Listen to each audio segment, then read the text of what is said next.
Allez, bonjour les amis de notre émission En route avec Dieu. Certainement, vous êtes étonnés de me voir après un jingle de En route avec Dieu Cameroun, voir la tête du Béninois. Oui, nous ne sommes pas au Bénin, comme vous l'avez remarqué. Nous sommes ici à Yaoundé. Et comme vous le voyez derrière moi, nous sommes dans une grande vallée, ici à Yaoundé. Voilà, nous sommes venus pour un séminaire pour tout le Cameroun. Nous serons à Garoua, Douala, un peu partout, rien que pour renforcer la coopération de Dieu TV en Afrique. Alors, ce matin, nous sommes avec une charmante dame. Elle est chantre de l'Éternel et aussi écrivaine. Elle est enseignante. C'est une dame très intéressante. On l'appelle Émilie Chantal Théabé. Pour cette séquence, nous recevons pour vous Dame Émilie Chantal Théabé. Bonjour madame. Bonjour. Alors, présentez-vous encore davantage à nos amis de l'émission En route avec Dieu. Merci pour cette opportunité que vous me donnez de pouvoir intervenir dans cette chaîne. Oui.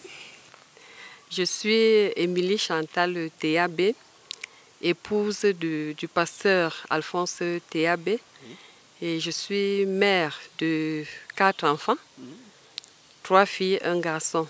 Super. Je suis effectivement enseignante. J'ai commis également sur le marché un livre. Nous allons en parler. Justement, on va aborder cela tout à l'heure. Et je suis chantre de l'Éternel. Mais vous êtes enseignante. Dites-nous comment est-ce que vous, en tant qu'enseignante, vous mettez Dieu au cœur de vos activités dans votre lycée? Oui, je dirais que c'est une longue histoire avec le Seigneur. J'ai donné ma vie au Seigneur Jésus en 1992, alors que j'étais élève au lycée classique et moderne de Garoua. Donc, lorsque j'ai rencontré le Seigneur, ma vie a changé. Et je me suis dit, si déjà étant élève, je reçois le Seigneur, est-ce qu'il ne faudrait pas que les autres élèves puissent bénéficier, n'est-ce pas, puissent bénéficier de ce dépôt que le Seigneur a mis à moi. Et c'est comme ça que, après mes études universitaires, lorsque j'ai commencé à penser à un emploi, je me suis dit, s'il faudrait que je continue à servir le Seigneur, je dois le servir dans un cadre bien approprié. Et c'est ainsi que j'ai prié, demandant à Dieu de m'orienter vers le métier qui pourrait me permettre de transmettre l'Évangile. C'est donc comme ça qu'après la réponse de Dieu, cette réponse est venue d'un évangéliste, un évangéliste qui m'a dit, va, couche-toi, le Seigneur va travailler avec toi. Amen. Alors donc, si je comprends bien, l'enseignement pour vous, ce n'est pas qu'un métier, mais c'est d'abord, avant tout, une vocation. Oui. C'est une vocation, c'est un appel.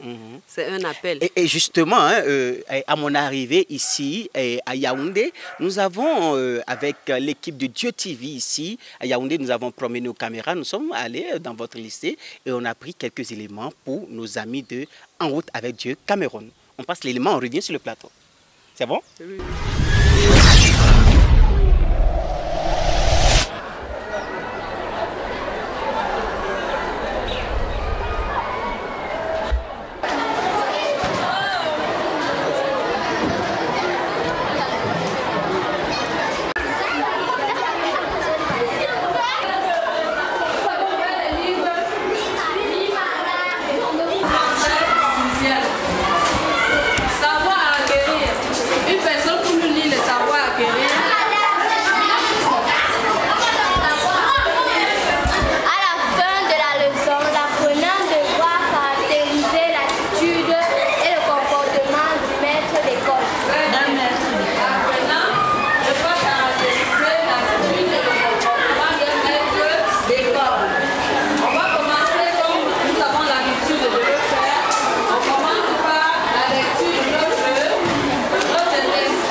Madame Théabé, c'est une collègue, nous sommes dans le même département et nous entretenons de très bonnes relations. D'abord, en tant que sœur en Christ, et ensuite, après, en tant que collègue.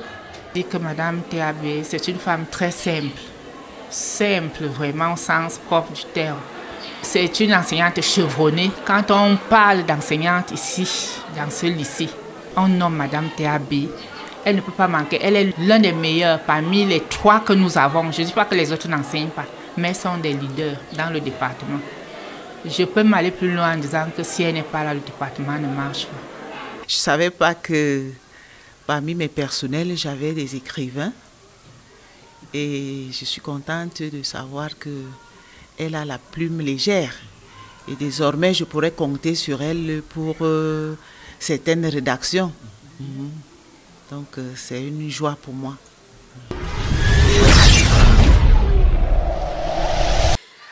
Allez, nous sommes de retour sur ce plateau spécialement aménagé pour l'occasion. Vraiment, vous êtes quand même bien apprécié dans votre lycée, n'est-ce pas? Donc, on constate que votre métier, ce n'est pas un métier venu juste pour gagner de l'argent. C'est vraiment un appel, une sacerdoce pour vous, n'est-ce pas? Oui, effectivement. C'est un sacerdoce parce que aujourd'hui, pendant que j'enseigne, je profite de la bonne justement pour annoncer la bonne nouvelle aux élèves. Alors justement, votre métier en tant qu'enseignante vous a conduit aussi à devenir écrivaine. Parlez-nous un peu de votre parcours en tant qu'écrivaine. Oui, la passion pour l'écriture est née alors que j'étais à l'université. C'est ainsi que j'ai décidé de faire quelque chose qui pourra vous avez l'habitude d'écrire des poèmes? Oui, j'écrivais déjà des poèmes, des petits textes, des récits même à l'église, qui étaient assez intéressants et qu'on exploitait pendant les fêtes de Noël et autres. Donc, j'ai décidé donc de mettre quelque chose à la disposition du lecteur, c'est-à-dire quelque chose qui va perdurer et qui va aider la génération présente et même future.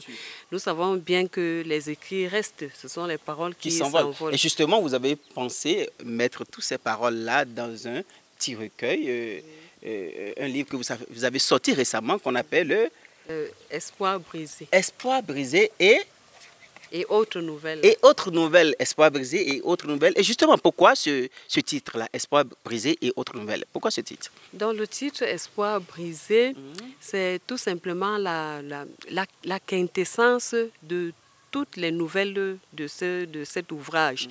Parce que les différentes nouvelles s'achèvent par une note triste. Donc, on a l'impression qu'on a un certain goût d'inachevé lorsqu'on lit ces nouvelles. Donc, c'est pour cela que j'ai choisi le titre Espoir brisé. Espoir brisé. J'espère que ce n'est pas pour mettre la tristesse dans la vie des gens, hein? Non, pas du tout. Non, pas du tout. Pas du tout. Au contraire, il faudrait lire ce titre à l'envers. Moi, je peux le dire ainsi. Il faudrait voir plutôt au-delà, n'est-ce pas, des espoirs brisés. Il faut voir la bonne nouvelle, l'espérance, la bonne nouvelle. Voilà, parce que, étant donné que je suis chrétienne, je voudrais plutôt apporter un message d'espoir à la population. Donc dire qu'on ne doit pas, n'est-ce pas, céder au découragement, on ne doit pas céder aux épreuves, aux difficultés que nous rencontrons. Il faudrait plutôt, n'est-ce pas, les transcender. Et on ne peut les transcender qu'avec l'aide de Dieu. Donc moi, je crois que c'est tout le contraire. C'est le livre qu'il faut absolument lire et à diffuser. Rapidement, une séquence avec la complicité d'Adolphe et on revient sur ce plateau.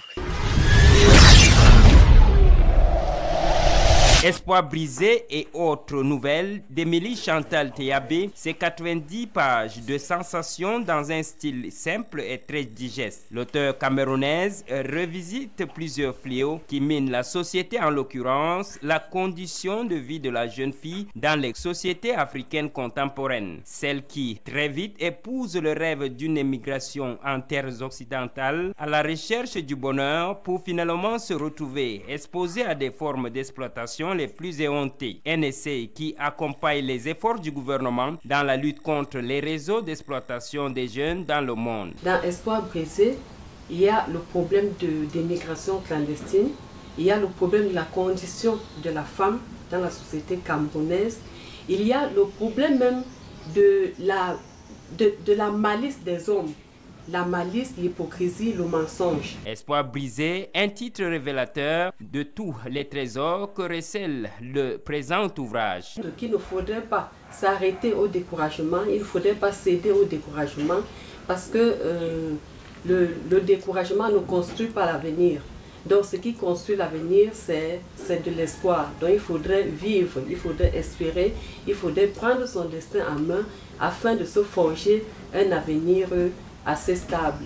Né le 18 février 1973, l'auteur Émilie Chantal Théabé est originaire du département du Varo dans la région du Nord Cameroun, titulaire d'une maîtrise en lettres obtenue à l'université de Gaoundéré, également diplômée de l'école normale supérieure de Yaoundé, celle qui enseigne actuellement au lycée bilingue de Mendon à Yaoundé, a écrit des poèmes, des nouvelles et plusieurs autres articles sur des faits divers de la vie courante.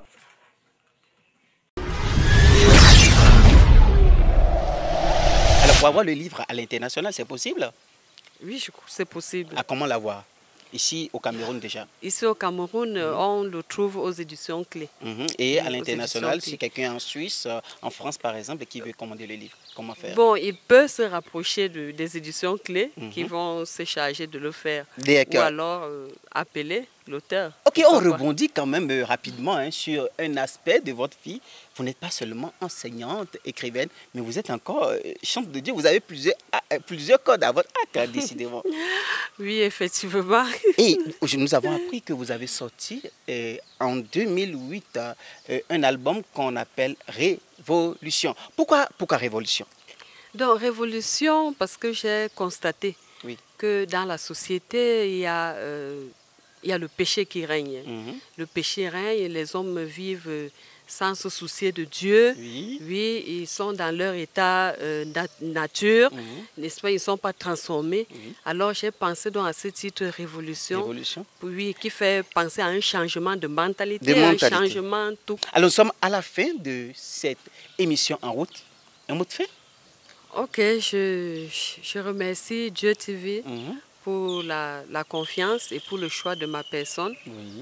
Je voudrais dire aux téléspectateurs que la vie est faite de haut et de bas, mais il faudrait placer toute sa confiance en Dieu, en Jésus-Christ qui est notre Sauveur et notre Seigneur.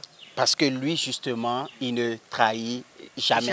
Comme quelqu'un l'a dit, Dieu n'est pas mort. Et c'est sur cette note que nous clôturons cette émission En route avec Dieu, spécialement ici au Cameroun pour vous. Bye bye, shalom, que le Seigneur vous bénisse.